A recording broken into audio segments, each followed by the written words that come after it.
आणि आता पुढच्या बातमीपत्राकडे वळणार आहोत। सुरुवात करूयात महत्त्वाच्या बातम्यांनी। राज्यातील 29 महानगरपालिकांच्या आरक्षण सोडतीला सुरुवात। सोडतीकडे दिग्गज इच्छुक उमेदवारांचं लक्ष।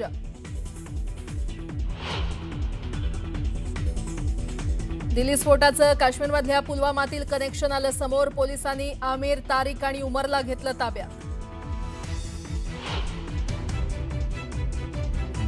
दिल्ली स्फोटात मारला गेलेला आरोपी डॉक्टर उमर असल्याची माहिती। उमर हाच स्फोटावेळेस कार चालवत असल्याची माहिती।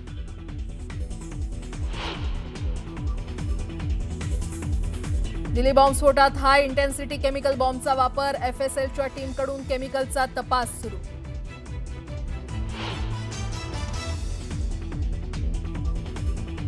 दिल्ली स्फोटाप्रकरणी नवी माहिती समोर। स्फोटकांच्या नमुन्यात अमोनियम नायट्रेटचा अंश सापडल्याची शक्यता। तर एफएसएल अहवालानंतर स्फोटकासंदर्भात माहिती मिळणार।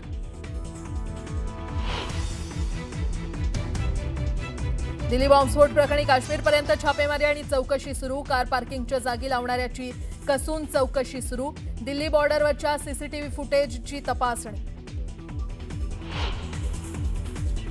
दिल्ली स्फोटात जैश ए मोहम्मदचा हात असल्याचा संशय। तपास यंत्रणांकडून कसून चौकशी सुरू। दिल्ली स्फोटामध्ये 9 लोकांचा मृत्यू। एका व्यक्तीची ओळख पटली तर 20 जखमींवर उपचार सुरू। काल रात्री लाल किल्ल्याच्या समोर झाला होता स्फोट। फरीदाबादमधून अटक झालेल्या शाहिनाचं जैश ए मोहम्मदशी कनेक्शन समोर। शाहिना जैश ए मोहम्मदच्या महिला विंगची भारतातील प्रमुख असल्याचा धक्कादायक खुलासा।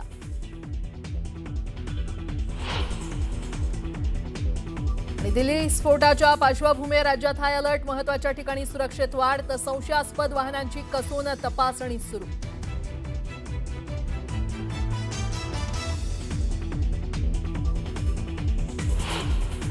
तर लाल किल्ला स्फोट प्रकरणामध्ये एक मोठा खुलासा फरीदाबादमधून समोर आलेला आहे। फरीदाबादमधून अटक झालेली डॉक्टर शाहिना ही दहशतवादी संघटना जैश ए मोहम्मद या संघटनेची महिला विंगची भारतातील प्रमुख होती असा धक्कादायक खुलासा तपासामध्ये समोर आलाय। तिला भारतामध्ये महिला रिक्रुटमेंट नेटवर्क तयार करण्याची जबाबदारी देण्यात आली होती अशी धक्कादायक माहिती समोर आली आहे। जमात उल मोमिनातमध्ये या महिला विंगचं पाकिस्तानमध्ये नेतृत्व सादिया अझहर करते, जी जैश संस्थापक मसूद अझहरची बहीण आहे। सादिया अझहरचा पती युसुफ अझहर हा कंधार विमान अपहरण प्रकरणातील मास्टरमाइंड पैकी एक असल्याची देखील माहिती समोर आली आहे। या उघडकीनंतर जैशच्या भारतातील सक्रिय महिला नेटवर्क बाबत आता तपास यंत्रणांनी अधिक चौकशी सुरू केली आहे। ही मोठी बातमी आपण बघतोय। पुढची महत्त्वाची बातमी पाहूया। दिल्ली बॉम्बस्फोट प्रकरणी एक नवी माहिती समोर आली आहे। फरीदाबादमधून स्फोटक नमुन्यांची माहिती मागवली। अमोनियम नायट्रेटचा अंश सापडल्याची त्यामध्ये शक्यता आहे। एफएसएल अहवालानंतर स्फोटकासंदर्भामध्ये अधिकची आणि सविस्तर माहिती मिळेल। आज दुपारी या संदर्भातला अहवाल येण्याची शक्यता आहे। एफएसएलच्या अहवालानंतर कळेल या स्फोटामध्ये नेमकं काय वापरलं गेलंय। पण जे काही नमुने फरीदाबादमधून मागवण्यात आलेत, अमोनियम नायट्रेटचा अंश दिल्लीमध्ये झालेल्या स्फोटमध्ये सापडण्याची शक्यता आहे। पण एफएसएलच्या अहवालानंतरच याची अधिकृत माहिती मिळेल आणि त्यानंतरच आपण त्याची पुष्टी करू शकतो। पण त्याची शक्यता ही वर्तवण्यात आली आहे। तर दिल्लीमधील लाल किल्ला मेट्रो स्थानकाजवळ झालेल्या स्फोटाप्रकरणी यूएपीए अंतर्गत एफआयआर दाखल करण्यात आलाय। कोतवाली पोलीस ठाण्यामध्ये यूएपीएच्या कलम 16 आणि 18 तसेच विस्फोटक पदार्थ कायदा आणि बीएनएस अंतर्गत गुन्हा दाखल करण्यात आलाय। तपास यंत्रणा सध्या सर्व शक्य कांगोरे या तपासून पाहतायत। हा स्फोट दहशतवादी कटाशी संबंधित आहे का याचाही तपास आता सुरू झालाय।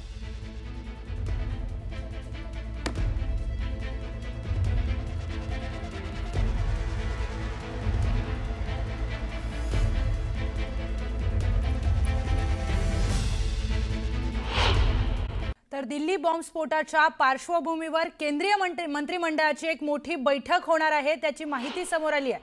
केंद्रीय मंत्रिमंडळाची उद्या संध्याकाळी एक महत्त्वाची बैठक पार पडणार आहे। दिल्लीमध्ये केंद्रीय मंत्रिमंडळाची उद्या सायंकाळी 5:30 वाजता ही बैठक होणार आहे अशी माहिती समोर आली आहे। तर पंतप्रधान नरेंद्र मोदी यांच्या अध्यक्षतेखाली ही बैठक पार पडणार आहे। या बैठकीमध्ये नेमकी काय चर्चा होते पाहणं महत्त्वाचं ठरणार आहे। मोठ्या प्रमाणामध्ये दिल्लीत काल हा भ्याड हल्ला झाला, त्यानंतर केंद्रीय मंत्रिमंडळाची उद्या संध्याकाळी महत्त्वाची बैठक ही पार पडणार आहे। या बैठकीमध्ये नेमका काय निर्णय होतो पाहणं अतिशय महत्त्वाचं असणार आहे, कारण की काल दिल्लीमध्ये जे काही झालं त्यानंतर देश पातळीवर त्या गोष्टीचे धक्के हे बसलेले आहेत। प्रत्येक राज्यामध्ये आता सुरक्षा यंत्रणा अधिकच सतर्क करण्यात आलाय, जागोजागी अलर्ट मोडवर ठेवण्यात आलेला आहे। महत्त्वाच्या शहरांमध्ये हाय अलर्ट मोड देण्यात आलेला आहे। काल दिल्लीच्या लाल किल्ला या परिसरामध्ये मोठा स्फोट झाला।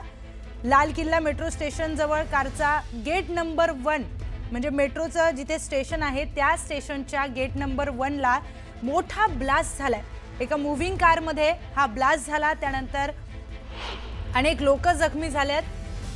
त्या संदर्भामध्ये ही महत्त्वाची बैठक उद्या पार पडणार आहे। केंद्रीय मंत्रिमंडळाची ही महत्त्वाची बैठक उद्या असणार आहे। बैठकीमध्ये काय निर्णय होतो पाहणं अतिशय महत्त्वाचं ठरणार आहे। जेव्हा हा बॉम्ब झाला त्यावेळी काही ब्लॉगर याच भागामध्ये व्हिडिओ तयार करत होते। यावेळच्या त्यांच्या व्हिडिओमध्ये हा घडलेला सगळा स्फोट रेकॉर्ड झालाय, जो व्हिडिओ जीवाचा थरकाप उडवणार आहे। ब्लास्ट झाल्यानंतर मोठ्या प्रमाणामध्ये आवाज झाला, तेव्हा लोकांच्या लक्षात आलं नेमकं काय झालंय। सीएनजीचा हा स्फोट झालाय की बॉम्ब ब्लास्ट झालाय हेच लोकांना तिथे कळत नव्हतं। या भीषण स्फोटामुळे परिसरातल्या अनेक गाड्यांचं देखील नुकसान झालंय।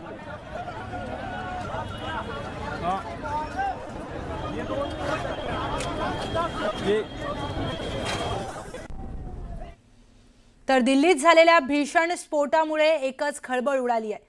लाल किल्ला मेट्रो स्थानकाजवळ झालेल्या स्फोट प्रकरणी तपासाला आता वेग आलाय।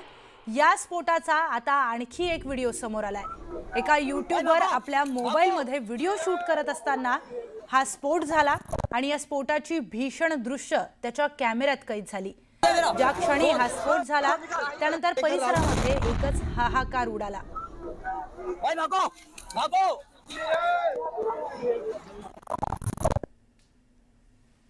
तर लाल किल्ल्याच्या जवळ हा यूट्यूबर तिथे पब्लिक ओपिनियन शूट करत होता, लोकांशी बोलत होता आणि अचानक तिथे स्फोट घडला। त्यानंतर हा सगळा स्फोट त्याच्या कॅमेऱ्यामध्ये कैद झालाय।